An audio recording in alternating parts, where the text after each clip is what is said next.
speaking of attention of those who weren't playing, Lionel Messi in midweek didn't start, didn't play, was injured.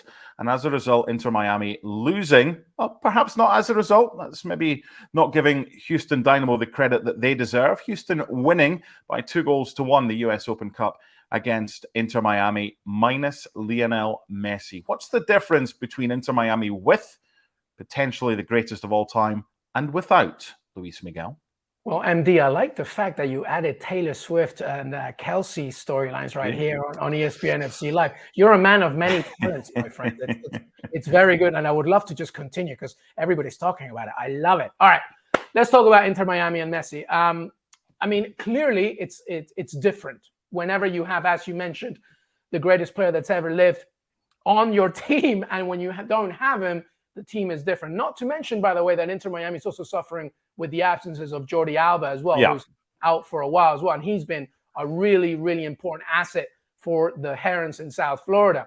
Losing that game against Houston Dynamo was more than just Messi's absence, though, because if you watch the game, that first half, Inter Miami were awful to the point that Tata Martino at halftime, I think, probably had to say a few expletives, to make sure that they get it going. They got better in the second half, but regardless, the damage was done. And James Harden's Houston Dynamo came out victorious in that one. So whenever you don't have Lionel Messi, I think, the physical side of things, tactically, it's different, of course, but I think also the mental side of it, because Lionel Messi's presence alone just pushes everybody to reach a certain level. But I said it from the moment that he arrived, that it's going to be very interesting towards this time of the year, how they were going to balance Messi's workload. And of course, he has an ongoing scar tissue issue that's been going on for a while, and he's had to calm down. Specifically, he missed the game for Argentina, when they had to play Bolivia, and this was obviously going to be the case for Inter Miami. So they're very different. They have enough talent, but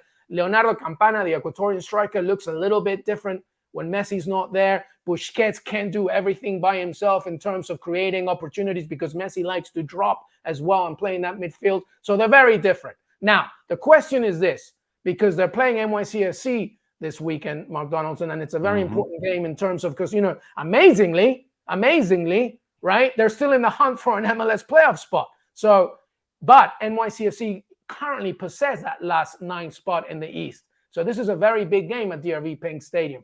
Now, Messi today trained, but not, to a limited situation here. And the consensus is that they're going to have to evaluate once again till the very last minute if you play him. In my opinion, I think they're hiding more than they're showing. And Messi at this point is probably not going to play for at least a few other weeks. And you don't want to risk it. You've already won the League's Cup. You already have a trophy, right? You're a finalist in the US Open Cup, whatever. You missed it. Why would you risk this despite of trying to make 2 MLS playoffs? It's a very, very tricky situation for Tata Martino and Inter Miami and Lionel Messi. But if he's not 100%, you got to be very, very careful on how you manage his workload.